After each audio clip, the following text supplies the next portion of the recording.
എന്താണ് ഈ super El Niño? സാധാരണ എൽനിനോ പ്രതിഭാസത്തേക്കാൾ ആഘാതം കൂടിയ രൂപമാണിത്. പസഫിക് സമുദ്രത്തിന്റെ ഉപരിതലത്തിൽ താപനില സാധാരണയേക്കാൾ 2 ഡിഗ്രി സെൽഷ്യസിൽ കൂടുതൽ വർദ്ധിക്കുമ്പോഴാണ് ഇതിനെ സൂപ്പർ എൽനിനോ എന്ന് വിളിക്കുന്നത്. ഒരു ദശകത്തിൽ ഒരിക്കൽ മാത്രം സംഭവിക്കുന്ന ഈ പ്രതിഭാസം ആഗോളതലത്തിൽ അന്തരീക്ഷ ചംക്രമണത്തെ അടിമുടി മാറ്റുകയും പ്രവചനാതീതമായ പ്രകൃതിക്ഷോഭങ്ങൾക്ക് വഴിമരുന്നിടുകയും ചെയ്യുന്നു.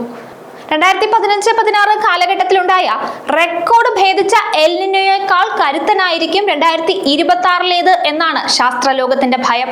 ഇന്ത്യൻ മൺസൂണിന് മേൽ നിഴൽ വീഴ്ത്തുന്ന ആഘാതം ഇന്ത്യൻ സമ്പദ് വ്യവസ്ഥയുടെ നട്ടെല്ലായ തെക്ക് പടിഞ്ഞാറൻ മൺസൂണിനെ എൽനിനോ നേരിട്ട് ബാധിക്കും. സ്കൈമെറ്റ് വെതറിന്റെ റിപ്പോർട്ട് പ്രകാരം 2026 ഇന്ത്യയിൽ സാധാരണ ലഭിക്കേണ്ട മഴയുടെ 94% മാത്രമേ ലഭിക്കാൻ സാധ്യതയുള്ളൂ.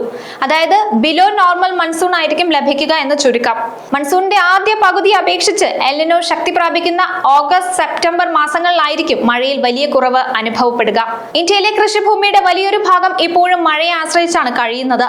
നെല്ല്, പരുത്തി, കരിമ്പ് തുടങ്ങിയ ഖാരിഫ് വിളകളെ മഴക്കുറവ് ഗൗരവമായി ബാധിക്കും. ഇത് ഭക്ഷ്യോൽപാദനം കുറയാനും പണപ്പെരുപ്പം വർദ്ധിക്കാനും കാരണമായേക്കാം.